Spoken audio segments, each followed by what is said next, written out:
Hey guys, welcome to Source Point. This is Rishika. आज अभी हम लोग डिस्कस करने वाले हैं वीज़न आइज की करंट अफेयर्स, जो कि हमारी अक्टूबर मंथ की है। तो चलिए स्टार्ट करते हैं हमारी इकॉनमी सेशन, यानी कि स्टार्ट तो हो चुकी है ऑलरेडी। 2 पार्ट इसकी आ चुकी है, ये थर्ड पार्ट है। कोशिश करती हूँ कि इसमें मैं तीनों आर्टिकल को जो रेस्ट ऑफ द बची हुई है उसको मैं कंप्लीट करने का कोशिश करती हूँ। फर्स्ट है यहाँ पे कि एक्सेलरेटेड इरिगेशन बेनिफिट प्रोग्राम, बहुत ही अच्छी प्रोग्राम है इरिगेशन को लेकर, सिंचाई वगैरह को, तो उसको हम लोग देखेंगे। नेचुरल गैस मार्केटिंग है, ये अगेन वेरी इंपॉर्टेंट है। इसके बाद एक बिल प्रस्तुत हुआ है जो कि कोस्टल शिपिंग बिल है, आपने देखा होगा न्यूज़ में थी अक्टूबर मंथ में। तो इसको हम लोग यहाँ पर डिस्कस कर लेंगे कि क्या क्या प्रोविजन है। एक्चुअली कोई भी बिल इतने इंपॉर्टेंट नहीं होता है एग्जाम पॉइंट ऑफ व्यू से, क्योंकि वो अभी बिल है, वो अभी पास होकर एक्चुअली वो कानून नहीं बना है हमारे कंट्री में।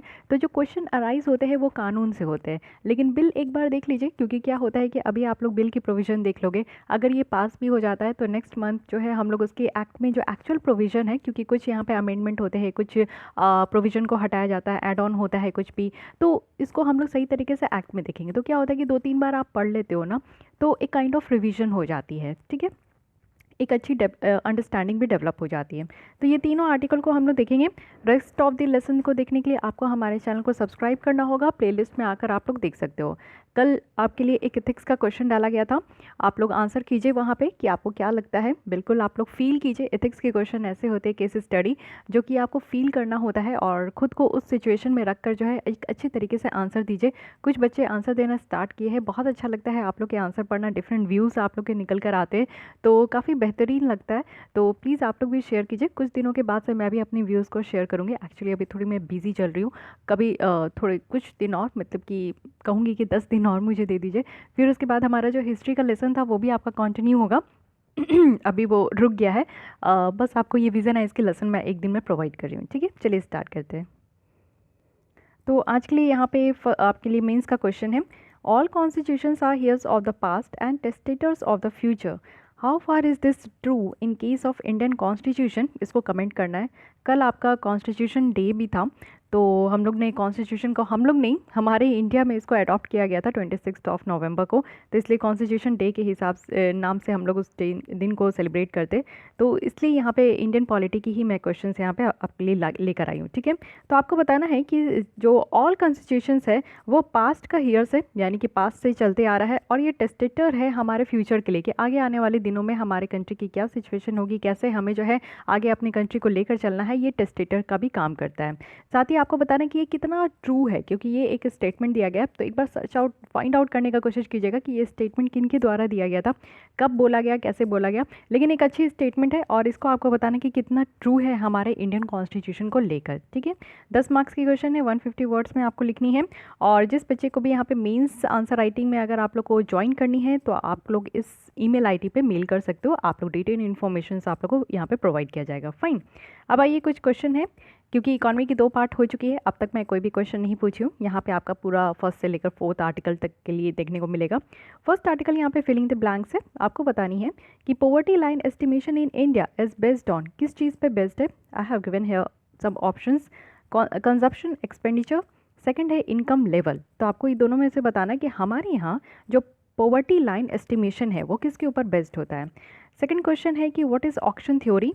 थर्ड है कि आपको बताना ही है कि नरसिम्हा कमेटी फर्स्ट 1991 की, ये किस चीज़ से रिलेटेड है, and then Narasimha committee second 1998 की, ये किस चीज़ से रिलेटेड है। Both are almost similar, but please make it difference, okay, क्योंकि दोनों अलग है, और जब क्वेश्चन पेपर में आपको इस तरीके से क्वेश्चन देखने को मिलेगा, तो ये दोनों के जो है ना ऑप्शन आपके वहाँ पे देखने को मिलेंगे, then you will be confuse. तो अभी आप लोग अपनी कन्फ्यूज़न को दूर कर लो और आंसर अच्छे से बताइए आप लोग।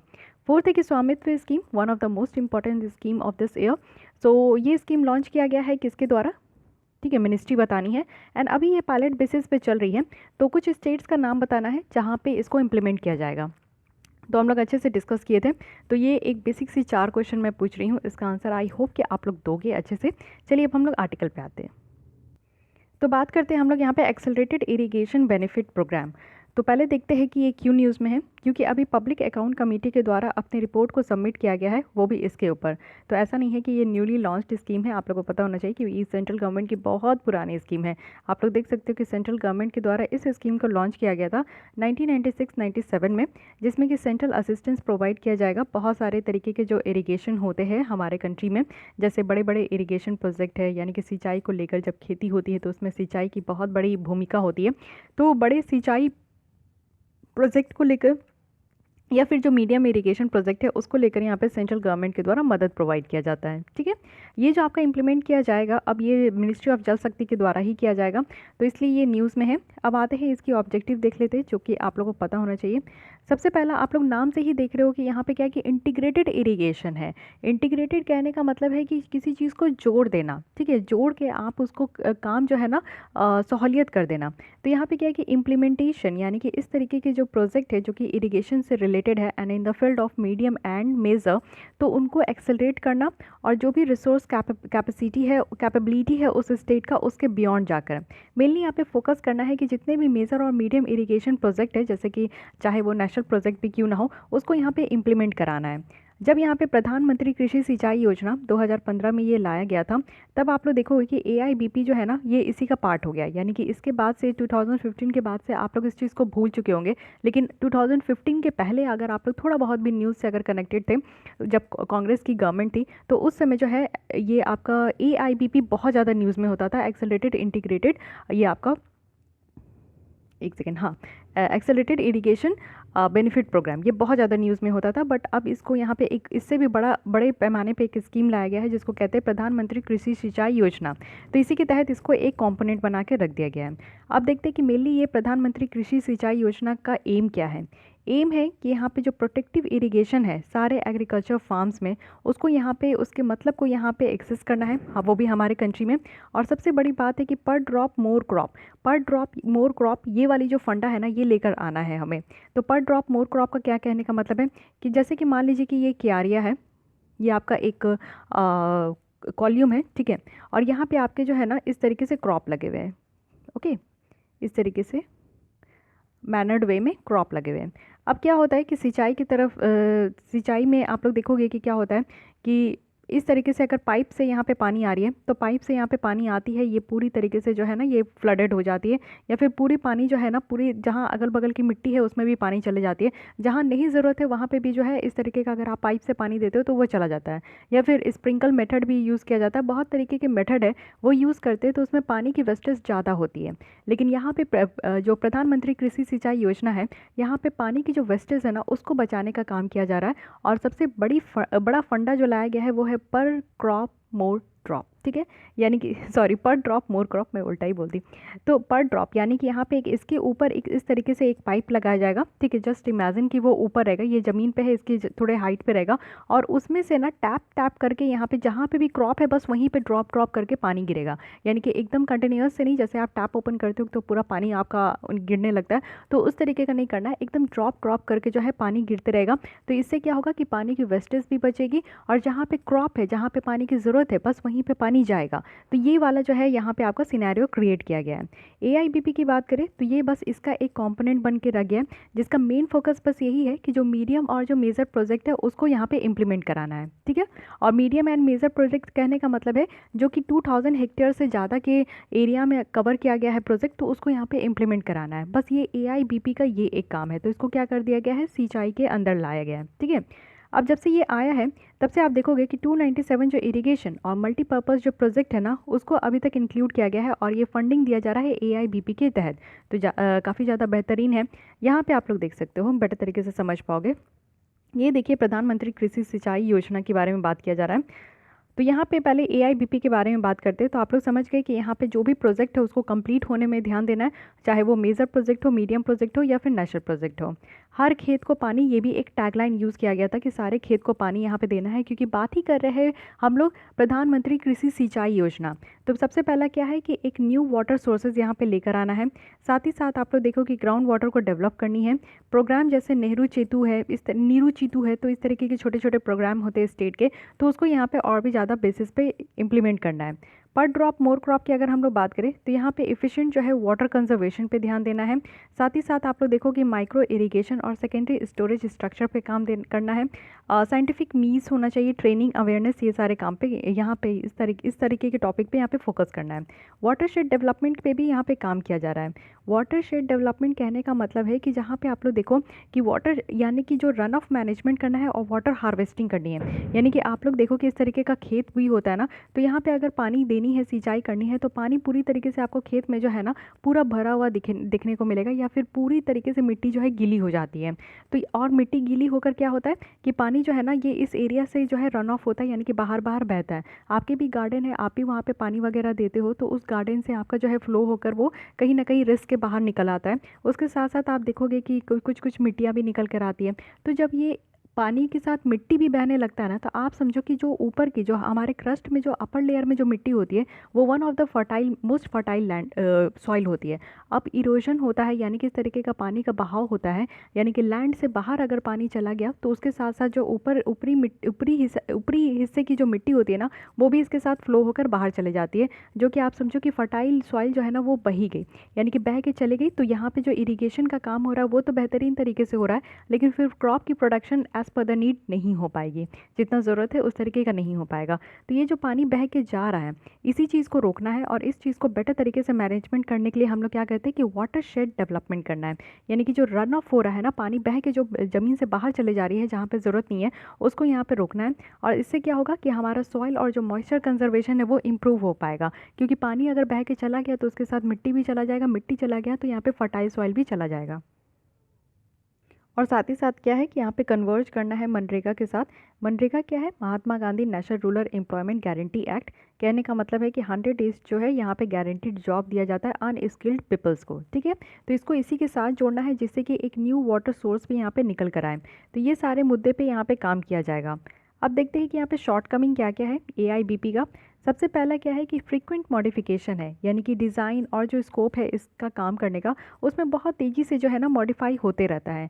ये इसलिए हो रहा है क्योंकि यहाँ पे डेफिशिएंसी देखने को मिलता है, यानी कि इसके अंदर जो प्रिपरेशन किया जा रहा है, इसके अंदर जो रूल्स रेगुलेशंस या फिर जो प्लानिंग की जाती है किसी भी प्रोजेक्ट के लिए, तो उसके लिए जो है ना उसमें कमी देखने को मिलता है। यानी कि सही तरीके से सर्वे नहीं हो रहा है, असेसमेंट सही तरीके से नहीं हो रहा है कि कितना वाटर अवेलेबिलिटी है, या फिर इनएक्यूरेट कैलकुलेशन देखने को मिलता है कि कॉस्ट बेनिफिट रेशियो कितना है। इरीगेशन हो रहा है तो इरीगेशन में जो सिंचाई के थ्रू जो यहाँ पे इलेक्ट्रिसिटी यहाँ पे खर्च होते हैं, तो उसके हिसाब से कितना क्रॉप प्रोडक्शन हो रहा है और क्रॉप प्रोडक्शन से फार्मर्स को कितना बेनिफिट हो रहा है, जिसको हम लोग कॉस्ट बेनिफिट रेशियो कहते हैं। तो ये रेशियो, कॉस्ट बेनिफिट रेशियो जो है, इसकी कैलकुलेशन सही तरीके से नहीं हो पा रही है।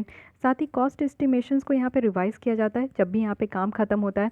इससे क्या है कि एडवर्सली यहाँ पे जो है उल्टे तरीके से आप देखोगे कि अफेक्ट हो रहा है जो इस प्रोजेक्ट को इम्प्लीमेंट करने का स्केड्यूल है, यानी कि जो टाइम लाइन है कि कब तक इसको इम्प्लीमेंट करना है वो यहाँ पे जो है ना रिवर्स होते जा रहा है। क्योंकि यहाँ पे आप लोग देखो कि बार बार जो है कॉस्ट एस्टिमेशन को रिवाइज किया जा रहा है। एक बार कॉस्ट एस्टिमेशन इतना लगाया गया, मान लीजिए 100 रुपीज़ की लगाई गई, तो 2 महीने के बाद इसको बढ़ाकर 200 कर दिया गया, फिर घटाकर 125 कर दिया गया। तो ये टाइम टू टाइम जो है एकदम रेगुलर पीरियड में अगर कॉस्ट एस्टिमेशन को यहाँ पे रिवाइज किया जाता है, तो इससे क्या होता है कि जो आपका जो टारगेटेड पीरियड है जिसमें कि इसको इम्प्लीमेंट करना है वो नहीं हो पाता है। तो ये सारे कुछ डेफिशिएंसी देखने को मिला है क्योंकि फ्रिक्वेंट जो है मॉडिफिकेशन हो रही है। और क्या क्या है यहाँ पे, तो वॉयलेशन हो रहा है, प्रोजेक्ट की जो गाइडलाइंस है ना उसको सही तरीके से फॉलो नहीं किया जा रहा है, उसका वॉयलेशन देखने को मिल रहा है। ये भी बताया गया है कि इरेगुलर यहाँ पे रिलीज़ हो रहा है 3718 करोड़ तक की, यहाँ पे आप देखोगे कि यहाँ पे जो फंड यहाँ पे रिलीज़ हो रहा है उसकी वॉयलेशन हो रही है। साथ ही फाइनेंशियल मैनेजमेंट का तो डेफिशिएंसी हो ही रहा है, यानी कि नॉन और या शॉर्ट रिलीज़ ऑफ जो फंड है वो भी यहाँ पे हो रहा है, यानी कि जितना भी आपको प्रोग्राम में फ़ंड की ज़रूरत है वो सरकार यहाँ पे प्रोवाइड नहीं कर रही है, और जो फंड की रिलीज़ होने में डिले हो रहा है। जैसे आप लोग देखते हो कि ये सारी मुसीबत जो है ना ये आपको मोस्ट ऑफ द जो स्कीम्स है उसमें देखने को मिलेगा। 2 काम सरकार का फेमस काम है, एक तो स्कीम ला देना है, दूसरा है कि स्कीम ला दिए तो कुछ समय के बाद जो है ना, कुछ सालों के बाद उसमें फ़ंड देना बंद कर देना है, या तो फ़ंड देना भी है तो कई महीने के बाद देना है, कई सालों के बाद देना है, और उसका जो टैगलाइन होता है, एक टाइमलाइन होता है कि जब तक उसको इम्प्लीमेंट करना है वो यहाँ पे एक्सटेंड हो जाता है। तो ये सारी प्रॉब्लम देखने को मिलती है। PAC के द्वारा यहाँ पे बताया जा रहा है प्रोजेक्ट असेसमेंट यहाँ पे आपको देखने को मिलेगा, जिससे कि जो यूटिलाइजेशन है सर्टिफिकेट ऑफ फंड का, इसका अमाउंट कितना है तो 2187 करोड़ है, जिसमें कि टोटल जो सेंट्रल असिस्टेंस है ना वो 37% है और इसको स्टेट एजेंसीज़ के द्वारा रिसीव किया जाता है, जो कि आज तक आप देखोगे ना इसको सबमिट नहीं किया गया है। जो भी इसकी इम्प्लीमेंटिंग मिनिस्ट्री है उनको टाइम पे ये सबमिट नहीं किया गया है। साथ ही जो फंड का डाइवर्शन है कम है, या फिर नॉन रियलाइजेशन है रेवेन्यू का, या फिर सही तरीके से इसको डिले जो है इम्प्लीमेंट किया जा रहा है प्रोजेक्ट को, ये सारी चीज़ें जो है ऑब्जर्व किया गया है पीएससी के द्वारा। मॉनिटरिंग में भी कमी यहाँ पे बताई जा रही है कि सेंट्रल और स्टेट एजेंसीज़ के द्वारा जो है इसको बेटर तरीके से मॉनिटर नहीं किया जा रहा है, जो एक अलग तरीके का प्रॉब्लम यहाँ पे शो हो रहा है। तो ये सारी शॉर्ट कमिंग है। कहने का मतलब है कि यहाँ पे एक्सेलरेटेड इरिगेशन बेनिफिट प्रोग्राम में ये सारी प्रॉब्लम देखने को मिली, जिसके कारण ही इसको जो है एक कॉम्पोनेंट बना दिया गया प्रधानमंत्री कृषि सिंचाई योजना का। वे फॉरवर्ड में बताया जा रहा है कि एक comprehensive revision of the guideline करने की ज़रूरत है। अब इसमें जो इम्प्लीमेंटिंग मिनिस्ट्री है वो है मिनिस्ट्री ऑफ जल शक्ति, तो इनको सारे स्टेक होल्डर्स स्टेट गवर्नमेंट के साथ यहाँ पे कंसल्ट करना चाहिए और एक कॉम्प्रहेंसिव रिवीजन करना चाहिए जो भी गाइडलाइंस यहाँ पे दिया गया है। मिनिस्ट्री को यहाँ पे एक अच्छी खासी टाइमलाइन रखनी चाहिए कि कब प्रोजेक्ट को यहाँ पे इंक्लूड करना है और कब प्रोजेक्ट को यहाँ पे कंप्लीट करना है। साथ ही यहाँ पे जो इम्प्लांटेशन है प्रोजेक्ट का उसको भी यहाँ पे चेंज करना है, यानी कि यहाँ पे आप लोग देखो कि किस चीज़ में, तो यहाँ पे डीआरपी के प्रिपेयर और प्रोसेसिंग में, यानी कि जो डिटेल प्रोजेक्ट रिपोर्ट है इसको प्रिपेयर करने में जो है यहाँ पे आपका कमी देखने को मिलेगा और इसको प्रोसेस करने में भी कमी देखने को मिलेगा। अब किस किस तरीके की कमी है, तो या तो डिले हो रहा है, यानी कि अगर कहीं भी आप सर्वे किए हो तो सर्वे करने के बाद आपको रिपोर्ट बनानी होती है, ठीक है। रिपोर्ट अगर बना रहे हो तो उसको बनाने में आप जो है अगर 4 दिन का समय आपको लगता है कि रिपोर्ट बनाने में, तो आप उसकी जगह 40 दिन ले रहे हो। साथ ही साथ दूसरा यहाँ पे क्या कमी हो सकता है कि आप सही तरीके से सर्वे ही नहीं किए हो, तो आपको आपके पास एक डेटा एक्यूरेट डेटा ही नहीं होगा, या फिर आप जो है कमांड एरिया के ऊपर सही तरीके से असेसमेंट नहीं किए हो। तो ये सारी चीज़ों को रेक्टिफाई करने की ज़रूरत है। मेनली यहाँ पे यही कहा गया जा रहा है कि जो AIBP के अंदर जो भी कमी है, जो भी शॉर्ट कमिंग है ना, उसको यहाँ पे ठीक करने की ज़रूरत है, उसको आप लोग को चेंज करने की ज़रूरत है। देखिए कोई भी स्कीम में जो लूप होल हो जाती है ना, उसकी लूप होल को काम करने की ज़रूरत है, लेकिन हमारे यहाँ सरकार क्या करती है ना कि जो स्कीम में लूप होल है ना उसको छोड़ के नया स्कीम ले आती है उसकी जगह पे, तो लोग कंफ्यूज हो जाते हैं। कई बार तो यहाँ पे आप लोग देखोगे कि एडमिनिस्ट्रेटर भी कहते हैं, IAS IPS लोग भी कहते हैं ना कि सरकार इतना ज़्यादा फ्रिक्वेंट स्कीम्स सब लॉन्च करती है कि उनको भी समझने में दिक्कत हो जाती है कि किस स्कीम्स में क्या प्रोविज़न है और उनको कैसे इंप्लीमेंट करानी है।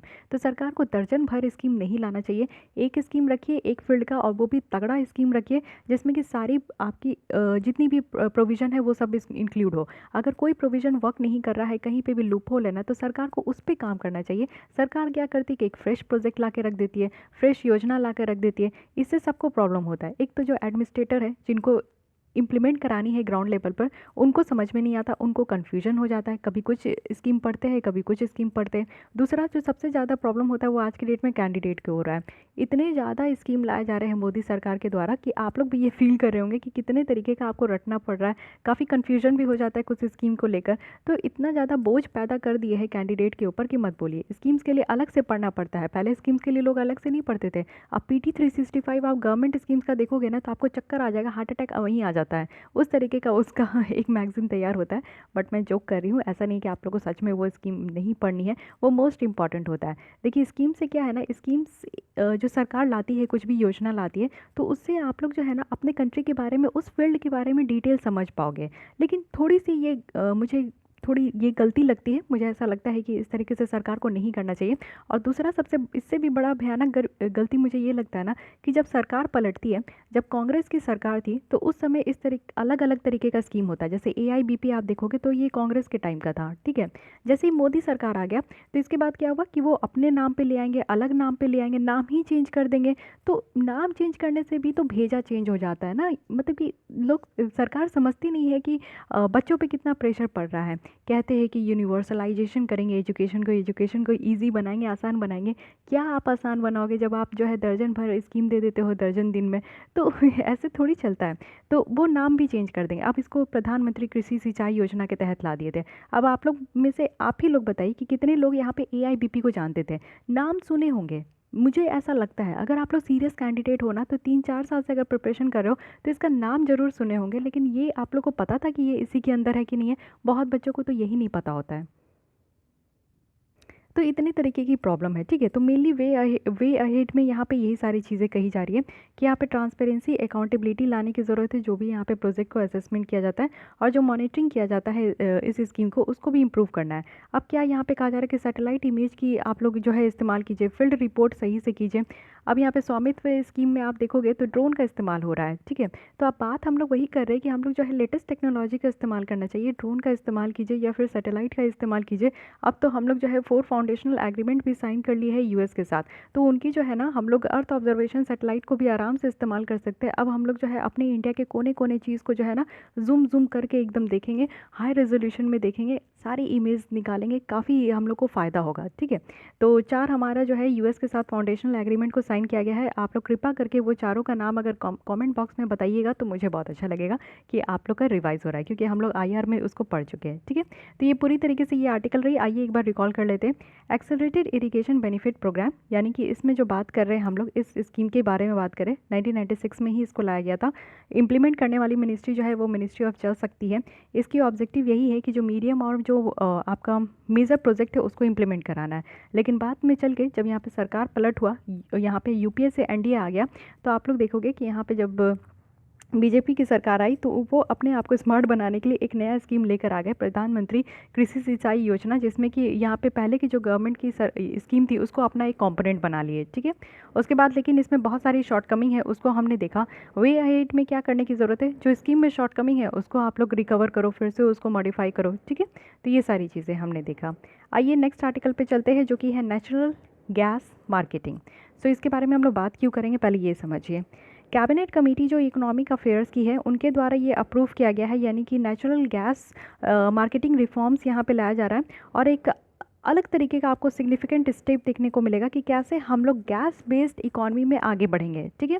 गैस बेस्ड इकॉनमी हम लोग यहाँ पे अब फोकस कर रहे हैं, क्योंकि इससे पहले भी हमने कई बार ऐसी आर्टिकल को डिस्कस किया है जिसमें कि गैस की हम लोग बात कर रहे हैं।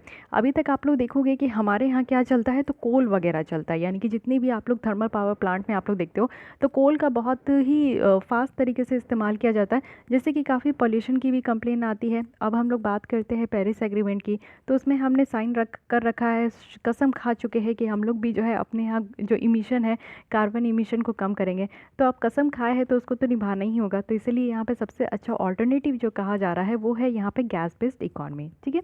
तो नेचुरल गैस मार्केटिंग रिफॉर्म्स की अगर हम लोग बात करें तो इसमें क्या क्या बातें रखी गई है। सबसे पहला है कि जो ई बिडिंग प्रोसीजर है उसको स्टैंडर्डाइज किया जाएगा, यानी कि बिडिंग प्रोसीजर हमने देखा, जो बिडर्स होते हैं जो नीलामी प्रोसेस में इंक्लूड होते हैं, जो यहाँ पे बोली लगाते हैं, तो अब क्या है ना कि ई बिडिंग प्लेटफॉर्म होगा, यानी कि ऑनलाइन भी जो है आप यहाँ पे गैस मार्केटिंग में इंक्लूड हो सकते हो। और साथ ही मार्केट प्राइस डिस्कवरी भी यहाँ पे इसको प्रमोट किया जाएगा, जो नेचुरल गैसेज होती है ना उसको यहाँ पे प्रमोट किया जाएगा। साथ ही प्रोड्यूसर्स जो है ना उनको यहाँ पे बेयर किया जाएगा कि वो बिडिंग में पार्टिसिपेट करें, यानी कि जो यहाँ पे गैस को प्रोड्यूस करते हैं वो यहाँ पे बिडिंग में पार्टिसिपेट नहीं करेंगे, ठीक है। यानी कि जो भी कंपनी यहाँ पे गैस प्रोड्यूस करती है वो ज़रूरी नहीं है कि वो बोली लगाने के लिए खड़े हो जाए, तो फिर तो दिक्कत हो जाएगा ना यार। आम लोगों को या फिर दूसरी कंपनी को मौका देना चाहिए। नेक्स्ट यहाँ पे कि मार्केटिंग फ्रीडम होगा, वो भी फील्ड डेवलपमेंट प्लान में। इससे क्या होगा ना कि यहाँ पे ब्लॉक भी आपका दिया जाएगा, यानी कि यहाँ पे जो प्रोडक्शन शेयरिंग कॉन्ट्रैक्ट्स है वो ऑलरेडी यहाँ पे प्राइसिंग फ्रीडम दे रखी है, यानी कि प्राइसिंग फ्रीडम होना चाहिए कि नेचुरल गैस का किस तरीके से प्राइसिंग रखना है। जैसे आप लोग देखते हो कि हम लोग क्रूड ऑयल ये सारी चीज़ों को मंगवाते हैं तो काफ़ी महंगे हो जाते हैं। 30-35 रुपये में आपको जो पेट्रोल या डीजल मिलना चाहिए वो आज की डेट में आपको 80 से 90 रुपये के बीच में आपको देखने को मिलता है। तो क्यों देखने को मिलता है, क्योंकि वहाँ पे आपका जो प्राइसिंग फ्रीडम है ना वो नहीं होता है। उसी की जगह अगर आप सीएनजी देखो, आज की डेट में बहुत ज़्यादा प्रमोट किया जा रहा है कि आप लोग पेट्रोल और डीजल को हटाओ, सीएनजी किट आप लोग लगवा लो, वन टाइम इन्वेस्टमेंट है, बहुत ही सस्ते में आप लोग गैस भरवाओ और गाड़ी अपनी गड्डी को दौड़ाओ, है कि नहीं। तो वही चीज़ें हैं कि गैस में जो है इसको ट्रांसफॉर्म करने का कोशिश किया जा रहा है, क्योंकि आप लोग को ही पता है कि पेट्रोल और डीजल में कितने ज़्यादा ग्रीन हाउस गैस जो है वो निकलते हैं, कार्बन डाइऑक्साइड, कार्बन मोनोऑक्साइड, सब तो जहरीले और गंदे गैस निकलते हैं, जिसको हम लोग जो है ना मज़े से रोड में खड़े होकर इनहेल करते हैं। तो आपको नहीं पता चल रहा है कि आप कितने गंदे गैस को इनहेल कर रहे हो, बट एग्जैक्टली यही होता है। तो आप लोग अपनी गड्डी में अब सीएनजी किट लगा लीजिए, और हर एक जगह तो सीएनजी की अब स्टेशन भी ओपन हो चुकी है मोस्टली, लेकिन छोटे छोटे जगहों पे नहीं हुई है, तो हो रही है। सरकार बहुत अच्छे से काम कर रही है गैसों के ऊपर, तो बहुत सारे पाइपलाइंस भी बिछाए जा रहे हैं जिस पे कि काम हो रहा है। तो गैस जो है ना बहुत सस्ता होता है, तो उस पे जो है आपका ग्रीन हाउस गैस भी इमिट नहीं होता है, इन्वायरमेंट भी स्वस्थ होते हैं, हमारे हेल्थ भी स्वस्थ होता है। हम लोग को गंदे जो पेट्रोल और डीजल का जो गंदा यहाँ पे सुगंध था वो हम लोग को नहीं इनहेल करना पड़ता था। तो वही चीज़ें यहाँ पे भी बताई जा रही है कि एक अच्छा खासा प्राइसिंग फ्रीडम यहाँ पे होना चाहिए। बेनिफिट क्या होगा, हम लोग यहाँ पे रिफॉर्म जो कर रहे हैं उससे बेनिफिट क्या होगा? सबसे पहला होगा ईज़ ऑफ डूइंग बिजनेस में, यानी कि हमारी सरकार जो है ना सबसे मेजर जो फोकस करती है वो ईज़ ऑफ डूइंग बिजनेस में ही करती है। यानी कि यहाँ पे आप लोग देखो कि बिडिंग प्रोसेस में यूनिफॉर्मिटी निकल कर आएगी। यानी कि यहाँ पे जो है बिडर्स किसको रोका गया है, तो जो कंपनी यहाँ पे गैस का प्रोडक्शन करती है वो कंपनी आकर जो है बोली नहीं लगाएगी। तो एक बहुत बेहतरीन बात है। आप लोग सोचो कि जो मेनली नीलामी जो प्रोसेस ऑक्शन प्रोसेस होती है ना, उसमें बिडर्स वही सारे होते हैं जो उस गुड्स और सर्विसेज से रिलेटेड होते हैं या उसकी कंपनी उसमें होती है। तो वो लोग ज़्यादा पैसा खरीद के जो है ना, ज़्यादा पैसा लगाकर बोली लगाकर वो लोग उस गुड्स एंड सर्विसेज को हथिया लेते हैं। तो इससे जो है ना मार्केट में आप देखोगे कि एक फेयर प्ले नहीं हो पाता है। तो फेयर प्ले के लिए क्या करना चाहिए कि जो गुड्स और जो सर्विसेज का अगर नीलामी हो रहा है तो उससे रिलेटेड जो कंपनी है और उससे कनेक्शन जो लोगों का है उसको रोक देना चाहिए, वो नीलामी में जो है अपना पार्टिसिपेट नहीं करेंगे। तो बिडिंग प्रोसेस में यूनिफॉर्मिटी हो पाएगा, मार्केटिंग है, फ्रीडम है प्राइसिंग की कुछ न्यू इन्वेस्टर्स के लिए, साथ ही यहाँ पे चॉइसेस की भी फ्रीडम है कि आप यहाँ पे प्रोड्यूसर्स को कि वो यहाँ पे ज़्यादा से ज़्यादा जो है वन बिडिंग। और यहाँ पे बेहतरीन बात तो ये है कि जो रेगुलेटर का रोल है उसको भी डिफाइन कर दिया गया है कि उनको क्या क्या काम करना है। तो इससे और भी ज़्यादा बेटर हो पाएगा, ईज़ ऑफ डूइंग में जो है काम करने के लिए बहुत ही बेहतर सहूलियत हो पाएगा। ईज़ ऑफ डूइंग बिजनेस जो है एक रिपोर्ट है जो कि वर्ल्ड बैंक के द्वारा हर एक साल इसको प्रस्तुत किया जाता है और इंडिया की रैंकिंग यहाँ पे इंक्रीज़ हो रही है। आपको बताना है कि 2019 की रैंकिंग क्या थी, ठीक है। साथ ही साथ यहाँ पे आप लोग देखोगे कि 10 इंडिकेटर्स होते हैं, 2 साल लगातार जो है यूपीएससी इससे क्वेश्चन पूछ चुकी है। और उसके अलावा यहाँ पे हमारा सपना है कि टॉप 50 कंट्रीज़ में हम लोग यहाँ पे काउंट हो, ठीक है। सेकंड, यहाँ पे आपको बेनिफिट देखने को मिलेगा कि हम लोग आत्मनिर्भर भारत की तरफ थोड़ा बढ़ेंगे। कहने का मतलब है कि वोकल्स फॉर लोकल्स, और दूसरी बात है कि हम लोग को अपनी चीज़ों पे ज़्यादा ध्यान देना चाहिए मेड इन इंडिया में। तो हम लोग जो डोमेस्टिक प्रोडक्शन करें ज़्यादा से ज़्यादा नेचुरल गैस, क्योंकि हम लोग के यहाँ पेट्रोलियम और डीजल का उतना भंडार नहीं है, लेकिन नेचुरल गैस का है, उसका प्रोडक्शन हम लोग कर सकते हैं। तो क्यों ना यही काम हम लोग करें, जिससे कि हमारा जो इम्पोर्ट डिपेंडेंस है, आप लोग देख सकते हो कि हम लोग जो है इम्पोर्ट हब कंट्री कहलाते हैं, क्योंकि हम लोग क्रूड ऑयल को इतना ज़्यादा खरीदते हैं ना। हम लोग के यहाँ छोटे से छोटे काम भी जो है चाहे वो हमारा थर्मल पावर प्लांट हो, चाहे हमारे गड्डी में जो पेट्रोल और डीजल चल रहे, सारी चीज़ों के लिए हमें क्रूड ऑयल मंगवाने होते हैं। और सारी चीज़ों के लिए जो क्रूड ऑयल मंगवाते हैं वो हम लोग वेस्ट एशिया में डिपेंडेंट होते हैं। अब आप लोग देखो वेस्ट एशिया इतना ज़्यादा जो है आतंकवादी देश है, सॉरी आतंकवादी देश तो नहीं कहूँगी, लेकिन इतना ज़्यादा डिस्टर्ब देश है, वहाँ पे हमेशा जो है कॉन्फ्लिक्ट चलते रहता है। तो वहाँ पे कुछ प्रॉब्लम होती है, तो हर टाइम वहाँ कुछ ना कुछ होते ही रहता है, उससे हमारा इंपोर्ट में काफ़ी इफेक्ट होता है, ठीक है, अफेक्ट हो जाता है।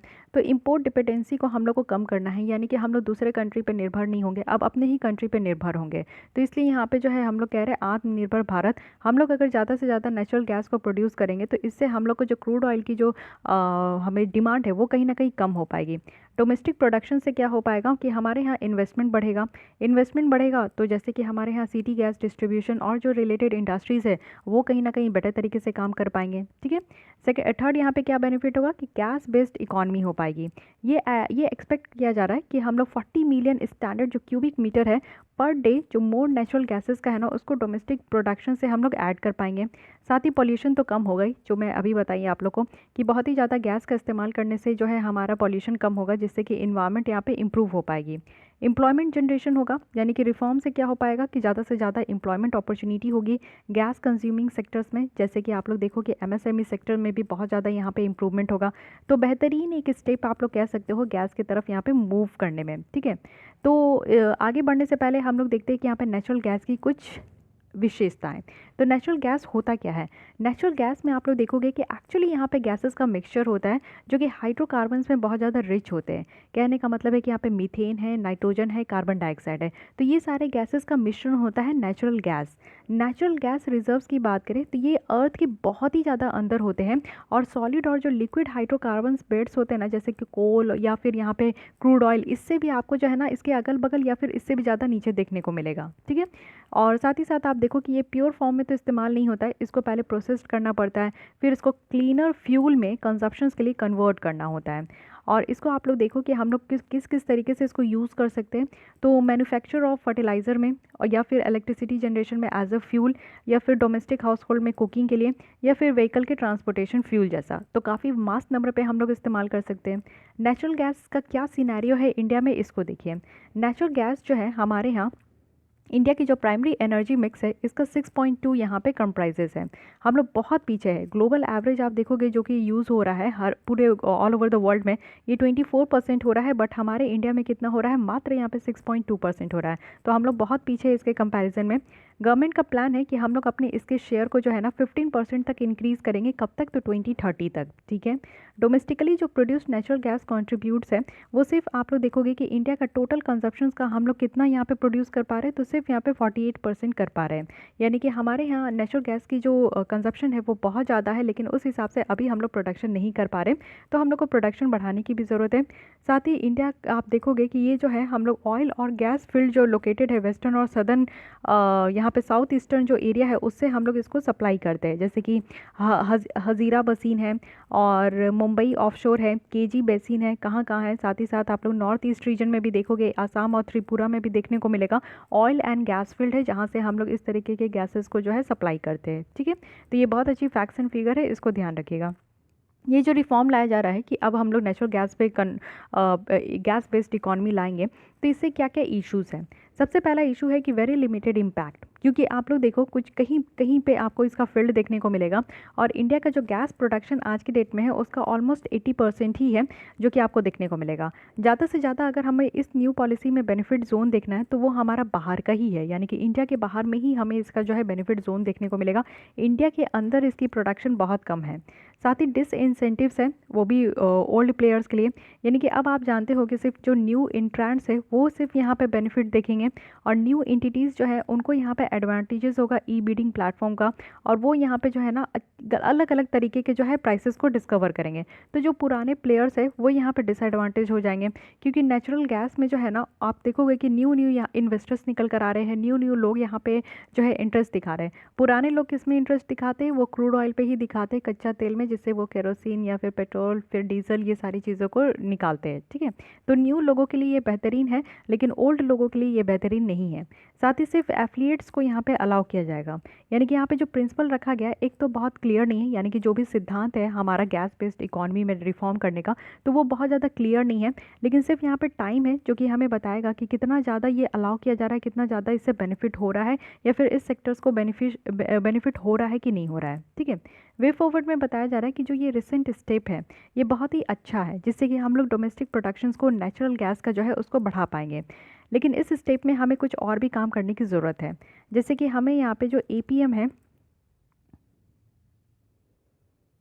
डूइंग अवे विथ एपीएम, तो ये एपीएम क्या है, पहले आइए इस एपीएम और नॉन एपीएम को समझते हैं। एपीएम कहने का मतलब है कि ये डोमेस्टिकली जो प्रोड्यूस्ड नेचुरल गैस है ना, इसकी प्राइसिंग कैसे डिफाइन होती है, यानी कि उसका प्राइस वैल्यू कैसे सेट होता है। तो दो प्रोसेस है, एक तो आपको देखने को मिलेगा एपीएम है, एक नॉन एपीएम है, एडमिनिस्ट्रेड प्राइस मैकेनिज्म है। यानी कि ये जो प्राइस सेट किया जा रहा है ये गवर्नमेंट ऑफ इंडिया के द्वारा हर एक 6 मंथ में जो है यहाँ पे सेट किया जाता है। इसका जो वेटेड देखा जाता है ना, तो इसका वेटेड एवरेज हम लोग जो देखते हैं वो दूसरे कंट्री का देखते हैं कि यूएस में, यूके का, कनाडा में, रशिया में कितना इसका एवरेज है नेचुरल गैस का। उसी हिसाब से जो है हमारे यहाँ हमारे जो सरकार होते हैं उसको 6 महीने में इसको फिक्स करते रहते हैं। आज के डेट में अगर हम लोग देखें तो यूएसडी 1.79 मिलियन है, और जो कि बहुत ज़्यादा कम है जो हम लोग इंपोर्ट करते हैं एलएनजी को, यानी जो लिक्विफाइड नेचुरल गैसेस को हम लोग इंपोर्ट करते हैं। उससे भी आप लोग देखोगे कि यहाँ पे जो हमारा एपीएम है, कंट्री का जो एपीएम है वो बहुत ज़्यादा कम है, यानी कि कंट्री में जो हम लोग प्रोड्यूस कर रहे हैं नेचुरल गैसेस उसकी प्राइस बहुत ज़्यादा कम है अगर हम लोग बाहर से जो हम लोग जो मंगा रहे हैं एलएनजी उसके कंपैरिजन में। ये जो प्राइसिंग रिजिम है ना, इसमें ऑलमोस्ट आप देखोगे कि 80% का जो डोमेस्टिकली प्रोड्यूस नेचुरल गैस है वो यहाँ पे कवर हो पा रहा है। तो इस तरीके का प्राइसिंग मैकेनिज्म रखने से क्या हो रहा है कि हमारे यहाँ जो 80% तक का जो यहाँ पे प्रोड्यूस्ड हो रहा है नेचुरल गैस उसको कवर कर पा रहे हैं, 100% हम लोग नहीं कर पा रहे हैं। साथ ही यहाँ पे नॉन एपीएम की बात करें या फिर फ्री मार्केट गैस की बात करें तो ये जो मैकेनिज्म है ये यहाँ पे कॉन्ट्रैक्चुअल एग्रीमेंट के थ्रू जो है यहाँ पे आपका एप्लीकेबल है, यानी कि कॉन्ट्रैक्ट बेसिस पे ये दिया जाता है। और यहाँ पे सिर्फ 20% जो टोटल डोमेस्टिक प्रोडक्शंस होता है उसी को यहाँ पे बेनिफिट होता है। ये न्यू रिफॉर्म जो है ना, इससे आप देखोगे कि इस रीजन में काफ़ी ज़्यादा जो है बेनिफिशरीज को कवर कर पाएगा। यानी कि जो हम लोग गैस बेस्ड इकॉनमी की बात कर रहे हैं ना, तो उससे ज़्यादा हमें फ़ायदा किससे होगा, तो नॉन एपीएम से होगा, ना कि एपीएम से होगा। क्योंकि एपीएम से आप देखोगे कि यहाँ पे जो प्राइसिंग रिजिम है ना, ये सिर्फ ऑलमोस्ट 80% जो हमारे यहाँ प्रोड्यूस्ड हो रहा है उसी को ये कवर कर पा रहा है। लेकिन इस न्यू रिफॉर्म से क्या होगा ना कि ज़्यादा से ज़्यादा बेनिफिशरीज को कवर कर पाएगा। और लेकिन आज की डेट में हमारे यहाँ चलता क्या है, तो एपीएम चलता है, नॉन एपीएम बहुत कम चलता है। तो इसलिए यहाँ पे सिर्फ 20% ही कवर हो पा रहा है। लेकिन अगर हम लोग इसको प्राइसिंग मैकेनिज्म अगर हम लोग नॉन एपीएम में अगर ट्रांसफ़र कर दें तो इससे जो है ज़्यादा से ज़्यादा बेनिफिशरीज निकल कर आएंगे। वही चीज़ें वे फॉरवर्ड में यहाँ पे बताई जा रही है कि हमें एपीएम से अलग होकर काम करना होगा। क्योंकि इस रीजन में क्या है ना कि क्या इंडिया पे कर रहा है, जो हम लोग एलएनजी को इंपोर्ट कर रहे हैं ना, वो हाफ है, ठीक है। तो इस तरीके का प्राइसिंग मैकेनिज्म जो है हमारे यहाँ इंसेंटिव्स, यानी कि डोमेस्टिक प्रोड्यूसर्स को इंसेंटिव्स देने से रोक लेगा। क्योंकि हमारे यहाँ जो डोमेस्टिक जो सब प्रोड्यूसर्स हैं उनको इंसेंटिव्स जो चाहिए और साथ ही साथ उनमें इन्वेस्टमेंट भी तो होना चाहिए ना, तो इन्वेस्टर्स भी इंटरेस्ट नहीं दिखाएंगे तो हम लोग जो है अपने सप्लाई को बढ़ा नहीं पाएंगे। तो इतना कम अगर हमारे यहाँ का डोमेस्टिक प्रोडक्शन होगा तो इसमें अगर इंसेंटिव्स नहीं मिलेगा तो फिर हमारे कंपनीज़ को ज़्यादा फ़ायदा नहीं होगा, तो फिर वो इस पर काम नहीं करेंगे। तो इसीलिए हम लोग को इस पर जो है इस तरीके का सोचना होगा, इसमें इन्वेस्टर्स इंसेंटिव्स हमें देना होगा। साथ ही टैक्स रिफॉर्म करना है, यानी कि जो आप लोग देखो कि जो नेचुरल गैस है ना, ये यहाँ पे जीएसटी के अंदर नहीं आता है। जैसे आप लोग देखो कि पेट्रोलियम इसको भी बाहर रखा गया है क्योंकि सरकार इससे बहुत पैसा कमाती है। पेट्रोलियम, अल्कोहल, ये सारी चीज़ों को अंदर रखा बाहर रखा गया है जीएसटी के। क्योंकि जीएसटी से आप देख रहे हो कि स्टेट गवर्नमेंट को उतना ज़्यादा फ़ायदा नहीं हो पा रहा है। अभी तो कोरोना के टाइम पे सारे स्टेट गवर्नमेंट जो है वो सरकार से गुहार लगा रहे थे सेंट्रल गवर्नमेंट से कि आप लोग बोले थे कि कॉम्पनसेशन दोगे, बट दो अब कॉम्पनसेशन, क्योंकि उनको इतना फ़ायदा नहीं हुआ कोविड लॉकडाउन के कारण। लेकिन सरकार भी कितनी स्मार्ट है, कहती है ये एक्ट ऑफ गॉड है। बट कोई नहीं, जीएसटी के अंदर इसलिए नहीं रखा गया क्योंकि सरकार का दो जगह से बहुत भर भर के रेवेन्यू आता है, एक तो अल्कोहल आता है और दूसरा यहाँ पे पेट्रोलियम है, ठीक है। तो वही चीज़ मैं बताई ना कि जो पेट्रोल आपको 30-35 रुपये में मिल जाएगा, लेकिन सरकार इसमें इतना ज़्यादा टैक्स लगाती है कि वो आपको 80 से 90 रुपये में मिलता है, ठीक है। तो बाकी का आप समझ सकते हो किसके जेब में जा रहा है, तो सरकार के रेवेन्यू में जा रहा है। तो यहाँ पे क्या है ना कि जो आपका देखो कि नेचुरल गैस भी अभी तक जीएसटी के अंदर नहीं आ रहा है, तो गैस कंजप्शन जो है वो यहाँ पे कास्केडिंग इफेक्ट देखने को मिलेगा। कास्केडिंग इफेक्ट ऑफ टैक्स क्या होता है, जैसे जीएसटी के पहले आप देखो, जैसे जीएसटी के पहले क्या, आप पेट्रोल की दाम देखो हर एक स्टेट में अलग है। आप दिल्ली में चले जाओ तो आपको अलग देखने को मिलेगा, यूपी में चले जाओ तो अलग देखने को मिलेगा, साउथ में अगर कर्नाटक में चले जाओ तो वहाँ आपको पेट्रोल की प्राइस अलग देखने को मिलेगी। तो ये क्या होता है ना कि जब आप एक स्टेट से दूसरे स्टेट में जाते हो तो आपको प्राइस वैरी करते हुए देखने को मिलता है। इसको कहते हैं कास्केडिंग इफेक्ट हो रहा है टैक्स का। तो इसी तरीके से नेचुरल गैस का भी जो यहाँ पे आपका प्राइस है ना, वो यूनिफॉर्म नहीं हो पाएगा हमारे इंडिया में जब तक ये जीएसटी अप्लाई ना हो। तो जीएसटी नहीं, इसको जीएसटी के अंदर नहीं लाया जा रहा है, इसलिए इससे क्या हो पाएगा कि यहाँ पे हर एक स्टेट में आप देखोगे कि कहीं पे नेचुरल गैस की प्राइस ज़्यादा हो सकती है, कहीं पे नेचुरल गैस की प्राइस जो है कम हो सकती है। थर्ड, यहाँ पे आपको बताया जा रहा है कि गैस एक्सचेंज हब, इसके बारे में हमने पढ़ा है कि प्लेटफॉर्म में ये ट्रेडिंग हो रहा है और ये सिर्फ ओपन किसके लिए है, तो इम्पोर्टेड जो एलएनजी है ना उसके लिए आपका जो है यहाँ पे इसको अलाउ किया गया है। तो यहाँ पे डोमेस्टिक प्रोड्यूसर्स को भी अलाउ करना चाहिए इस प्लेटफॉर्म में, जो कि फर्दर यहाँ पे ट्रांसपेरेंट प्राइस डिस्कवरी हो पाएगा on the basis of buyers और सेलर्स जो कि अपने ओपन मार्केट में वो इंट्रैक्ट करेंगे। तो गैस एक्सचेंज हब में भी यही कहा जा रहा है कि यहाँ पे जो है यहाँ पे भी जो है आपका डोमेस्टिक प्रोड्यूसर्स को भी इंक्लूड करना चाहिए। तो ये तीन बातें यहाँ पे बताई जा रही है वे फॉरवर्ड में, जो कि काफ़ी शानदार है। आइए एक बार रिकॉल कर लेते हैं नेचुरल गैस मार्केटिंग के बारे में। यहाँ तो आप लोग समझ गए कि हमारे यहाँ की जो cabinet committee on economic affairs है उनके द्वारा ये अप्रूव किया गया है। और सेकंड है कि ये एक रिफॉर्म लाया जा रहा है जिसमें कि हम लोग बात कर रहे हैं कि गैस बेस्ड इकॉनमी होगी हमारी। अब गैस बेस्ड इकॉनमी कहने का मतलब है कि हम लोग जो है ना पेट्रोलियम, डीजल, ये सारी चीज़ों से हम लोग ट्रांसफॉर्म होकर अब यहाँ पे गैस को इस्तेमाल करेंगे। तो जो हमारे यहाँ डोमेस्टिक प्रोडक्शन जो हो रहा है नेचुरल गैस की, तो उसकी प्राइसिंग जो सेट होती है वो एपीएम और नॉन एपीएम के बेसिस पे होती है। और इससे हमें बेनिफिट क्या होगा, तो ईज़ ऑफ डूइंग बिजनेस में बेनिफिट होगा, आत्मनिर्भर भारत में गैस बेस्ड इकॉनमी हो पाएगा, पॉल्यूशन कम हो पाएगा, इन्वायरमेंट हेल्दी हो पाएगा, एम्प्लॉयमेंट जनरेशन होगा। साथ ही इशू भी हम लोग देखें कि कितने तरीके की प्रॉब्लम इससे अराइज हो सकती है। नेचुरल गैस क्या है और नेचुरल गैस का सिनेरियो क्या है इंडिया में, इसको हमने डिटेल में डिस्कस किया। ठीक है, आइए एक लास्ट देख लेते हैं जो कि है कोस्टल शिपिंग बिल 2020। तो रिसेंटली इसको रखा गया है, ड्राफ्ट किया गया है। इसमें प्रोविज़न क्या है ये देख लीजिए। कहा जा रहा है कि सारे जो फॉरेन वेजल्स आएंगे उनके लिए मैंडेटरी लाइसेंसिंग यहाँ पे लेनी होगी, यानी कि फॉरेन वेजल्स इंटर करने के लिए जो है उनको लाइसेंस लेने की ज़रूरत है।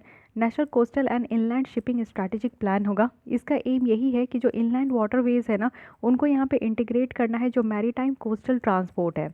इससे क्या होगा कि ट्रांसपोर्टेशन जो गुड्स का है ना, वो यहाँ पे water based mode of transport से ज़्यादा हो पाएगा, इनलैंड वाटरवेज से भी हो पाएगा। इनलैंड और आउटलैंड यहाँ पे वाटरवेज कहने का क्या मतलब है, जैसे आप लोग देखो कि यूपी है, बिहार है, ठीक है, तो ये सारे कैसे स्टेट है, ये सारे लैंड लॉक्ड स्टेट है, यानी कि यहाँ पे जो है ना ये सारे स्टेट से आपको कोई भी तरीके का जो है सी या ओशन ओपन होते हुए नहीं दिखेगा। दूसरी तरफ आप देखोगे कि जो हमारा पेनिसुला इंडिया है, जिसमें कि आपका वेस्टर्न घाट है, ईस्टर्न घाट है, इसमें टोटल 9 स्टेट है, तो इसको हम लोग कहते हैं कि ये कोस्टल एरिया है, क्योंकि ये कोस्ट है, इनके अगल बगल तट है। ठीक है, लेकिन बाकी आप नॉर्थ इंडिया में देखोगे तो वहाँ पे तट नहीं देखने को मिलेगा, वहाँ पे पूरी तरीके से ज़मीन देखने को मिलेगा। तो ऐसा थोड़ी है कि अगर यहाँ पे ज़मीन है तो यहाँ पे आपका वाटरवेज नहीं होता है, जो गुड्स का ट्रांसपोर्टेशन होता है वो पूरी तरीके से रोड या एयरवेज से होता है, वाटरवेज से भी होता है, क्योंकि आप देखोगे कि जो यूपी बिहार ये सारा एरिया है, यहाँ पे गंगा रिवर है। तो गंगा रिवर इतनी बड़ी और इतनी विशाल है कि यहाँ पे आपका जो है ना इनलैंड वाटरवेज होता है, यानी कि जो सामान यूपी से बिहार या बिहार से यूपी में जाता है वो यहाँ पे गंगा रिवर्स में होने वाले जो स्टीमर ये सारी चीज़ें चलाई जाती है, बोट वगैरह होते हैं, तो उन सारे चीज़ों से जो है गुड्स का ट्रांसपोर्ट होता है। तो इसको हम लोग कहते हैं इनलैंड वाटरवेज, जो कि ज़मीन जो लैंड लॉक्ड स्टेट होता है उसके अंदर अगर कोई आपका ट्रांसपोर्टेशन हो रहा है गुड्स का, तो उसको हम लोग इनलैंड वाटरवेज कहते हैं। और दूसरा तो आपका कोस्टल स्टेट तो है ही। ठीक है, उसके बाद यहाँ पे national register of coastal shipping होगा, यानी कि यहाँ पे सारे इन्फॉर्मेशन होंगे कि कोस्टल ट्रेड ऑफ इंडिया कितना है, यानी कि ये सारे जो 9 स्टेट है हमारे यहाँ कोस्टल रीजन में, तो उसमें कितना यहाँ पे आपका ट्रेड हो रहा है उसके बारे में डिटेल इन्फॉर्मेशन होगा। इस रजिस्टर से क्या होगा कि ट्रांसपेरेंसी यहाँ पे निकल कर आएगा प्रोसीजर का। साथ ही यहाँ पे पेनाल्टीज़ को भी स्केड्यूल किया गया है, यानी कि सेंट्रल गवर्नमेंट यहाँ पे जो है फाइन्स वगैरह को भी रिवाइज़ की है बिना एक्ट को यहाँ पे अमेंड किए हुए, और इससे क्या होगा कि फ़ाइन को रिवाइज़ करने में ईजी हो पाएगा। तो ये सारे कुछ यहाँ पे प्रोविज़न रखा गया है। नेक्स्ट यहाँ पे देख लीजिए कि तो इस बिल से इम्पॉर्टेंट क्या है, इंपॉर्टेंस क्या है, क्यों इसको लाया जा रहा है। सबसे पहला क्या है कि इंडिया की पोटेंशियल यहाँ पे देखी जाएगी, यानी कि जो कोस्टल शिपिंग है इंडिया में ये एक ग्रेट पोटेंशियल है कि हम लोग अपने वास्ट जो कोस्ट लाइन है कितना दूरी तक है, तो 7,500 किलोमीटर तक का है हमारा, पूरी तरीके से इसको जोड़ा जाता है, यानी कि ठीक है यहाँ पे हमारा वेस्टर्न घाट ईस्टर्न घाट सब लेकर। तो यहाँ पे इंपॉर्टेंट हमारा ग्लोबल शिपिंग रूट्स हो सकता है, क्योंकि आप लोग जानते हो कि सबसे सस्ता जो यहाँ पे रूट होता है वो वाटरवेज के ही थ्रू होता है। ठीक है, तो वाटरवेज के थ्रू जो यहाँ पे ट्रांसपोर्टेशन होता है वो फास्ट भी होता है, सॉरी फास्ट तो नहीं होता, फास्ट सबसे ज़्यादा आपको एयर मीडियम ही देखने को मिलेगा, लेकिन हाँ सबको ही रेफ़र करते हैं इस कोस्टल इस वाटरवेज को। ठीक है, तो यहाँ पे हमारी इंडिया की पोटेंशियल है, तो इंडिया की पोटेंशियल है तो उसे हम लोग को यूज़ भी करना चाहिए। जैसे अगर आपके पास ये स्टेमिना है कि आप लोग 8-8 10-10 घंटे अगर बैठ के पढ़ सकते हो, तो फिर आप लोग यूपीएससी के प्रिपरेशन के लिए लग जाइए या फिर स्टेट पीसीएस के लिए लग जाइए, आपको बड़े एग्जाम की प्रिपरेशन करनी चाहिए। कुछ बच्चे का क्या होता है ना कि वो बैठ ही नहीं सकते, आधा घंटा बैठेंगे फिर उनको माथा में खुजली होने लगेगा, तो फिर वो जो है निकल जाएंगे, किसी दोस्त से बात करने लगेंगे, व्हाट्सअप चेक करने लगेंगे, अपना इंस्टाग्राम चेक करेंगे, कहीं किसी से मम्मी से पापा से या फिर फ्रेंड लोग से बात करने निकल जाएंगे। कुछ बच्चे होते हैं ना सब कुछ साइड में रखकर पढ़ना स्टार्ट करते हैं और कंटिन्यूस अपना पढ़ाई करते हैं, काम करते हैं, और जब उनको लगता है ब्रेक लेना चाहिए 2-3 घंटा के बाद तभी वो ब्रेक लेते हैं। तो ऐसे में क्या होता है कि डिफ़र करता है, यानी कि आपके पास कैपेसिटी कितना है। अगर आप ज़्यादा पढ़ सकते हो तो आप डेफिनेटली है कि सिविल सर्विस की तैयारी कीजिए। अगर आपके पास कम पढ़ने की टेंडेंसी, आप एक दिन में 4 घंटा पढ़ते हो तो ही आपको जो है ना माइग्रेन की प्रॉब्लम शुरू हो जाती है, तो फिर आप लोग डेफिनेटली है कि आप लोग बैंकिंग वगैरह की या फिर और भी जो रेलवे वगैरह का एग्ज़ाम होता है उसकी प्रिपरेशन कीजिए, क्योंकि ये तो आपको देखना ही होगा ना, अपनी कैपेसिटी को आपको तो आंकना ही होगा। तो वही चीज़ है कि इंडिया में आप देख सकते हो कि जब इतना लंबा कोस्ट लाइन है हमारे यहाँ 7,500 किलोमीटर का है, तो हमारी पोटेंशियल है, तो क्यों ना हम उस पोटेंशियल को बेटर तरीके से इस्तेमाल करें। ठीक है, सेकंड यहाँ पे बेनिफिट होगा कि कॉस्ट ऑफ ट्रांसपोर्ट और प्रोडक्शन। आज के डेट में आप देखोगे कि जो मैरीटाइम ट्रांसपोर्ट है यहाँ पे अराउंड 70-90% जो है इंडिया की ट्रेडिंग देखने को मिलती है, वैल्यू के फॉर्म में भी और वॉल्यूम के फॉर्म में भी। ठीक है, तो फर्दर इससे क्या होगा कि हमारा ट्रांसपोर्टेशन और ज़्यादा कम होगा, प्रोडक्शन कॉस्ट भी यहाँ पे कम हो पाएगा। पॉलिसी प्रायोरिटाइजेशन की अगर हम लोग बात करें तो एक अलग तरीके का कानून हम लोग बना के लेकर आ रहे हैं कोस्टल शिपिंग में, जिससे कि एक पॉलिसी प्रायोरिटी देखने को मिलेगा। यानी कि किसी भी चीज़ पे अगर कानून होता है ना तो उस पर ज़्यादा फोकस किया जाता है। मान लीजिए कि कानून ही नहीं हो तो फिर आप लोग कैसे जियोगे। एक बार आप लोग मतलब कि जस्ट इमेजिन करो 5 मिनट के लिए कि इस कंट्री में कोई भी कानून नहीं है, तो फिर आप लोग कैसी लाइफ को लीड करोगे। कानून है तभी तो आप लोग इतना प्रायोरिटी देते हो उस चीज़ को, नहीं तो कोई भी किसी को भी जो है ना मार के निकल जाएगा, कोई भी किसी को काट के निकल जाएगा, कुछ भी एब्यूज़ कर देगा, कुछ भी कर सकता है ना, कुछ भी, क्योंकि आपको तो डर ही नहीं है कि कानून है, आपको सज़ा का कोई डर ही नहीं है। ठीक है, तो यहाँ पे आप लोग देखो कि यहाँ तो हालांकि हम लोग सज़ा की बात नहीं करेंगे, यहाँ पे कानून की बात करेंगे, जिसको कि हमारे कंट्री में तो रिकॉग्नाइज़ किया जाता है, ऑल ओवर द वर्ल्ड में भी रिकॉग्नाइज़ किया जाता है। जैसे फॉरेन वेजल्स जब आएंगे तो उनको यहाँ पे लाइसेंसिंग लेने की ज़रूरत है, तो वो यहाँ पे समझ जाएंगे मैंडेटरी है, यानी कि लेना ही लेना है, नहीं तो आपको नहीं घुसने दिया जाएगा, आपके सामान को नहीं लेंगे हम लोग। तो इससे क्या होगा कि वो लोग सोचेंगे कि हाँ, इंडिया में जो है ना इस चीज़ को लेकर स्ट्रिक्ट पॉलिसी है, यानी इंडिया वाले जो है ना बहुत ज़्यादा सिंसियर है। समझ गए। तो ये चीज़ है, जैसे कि आप लोग भी पढ़ाई करते हो तो आप लोग कहते हो कि कोई डिस्टर्ब नहीं करेगा। इट मीन्स कि समझ में आता है, ये जो सिंसियर स्टूडेंट होते हैं ना उनकी निशानी होती है ना कि उनको आप लोग कभी भी डिस्टर्ब नहीं कर सकते, और जब डिस्टर्ब करोगे तो उनसे जो है आप लोग खाओगे, लात खाओगे, झाड़ खाओगे, जो भी खाना है खाओगे ही खाओगे, क्योंकि बहुत गुस्सा आता है जब आप लोग जो सिंसियर स्टूडेंट अपना पढ़ाई करते हैं, काम करते हैं, अगर उनको आप डिस्टर्ब करोगे तो वो बहुत गुस्सा करते हैं। ठीक है, नहीं तो बाकी आप लोग कुछ स्टूडेंट को देखोगे एकदम चिल पिल रहते हैं, कभी भी उनके रूम में चले जाओ, हाँ हाँ ही करके एक आधा घंटा निकल जाओ, उनको फ़र्क ही नहीं पड़ता कि उनका आधा घंटा बर्बाद हो गया। तो इस तरीके के भी स्टूडेंट होते हैं। तो सिंसियरिटी जो है ना उनके एक्ट में दिखता है, तो आप जिस तरीके का एक्ट करोगे आपकी सिंसियरिटी उसी चीज़ से निकल कर आएगी। तो वही चीज़ है कानून। अब तक हमारे यहाँ कानून नहीं था, तो अब हम लोग इस तरीके का कानून लेकर आएंगे तो दूसरे कंट्री भी समझेंगे कि हम लोग इस चीज़ को बहुत ज़्यादा प्रायोरिटी दे रहे हैं, हम लोग सिंसियर हो चुके हैं। फाइन। तो ये कुछ इंपॉर्टेंस है, ये कुछ प्रोविज़न है जो कि हल्का फुल्का ही आपको ध्यान में रखना है। अभी इससे क्वेश्चन नहीं बनेगा, जब एक्ट बन जाएगा तो हम लोग इसको डिटेल में डिस्कस करेंगे। फाइन। तो यहाँ पे हमारी इकोनॉमी की लेसन कंप्लीट होती है। नेक्स्ट हम लोग यहाँ पे साइंस एंड टेक स्टार्ट करेंगे।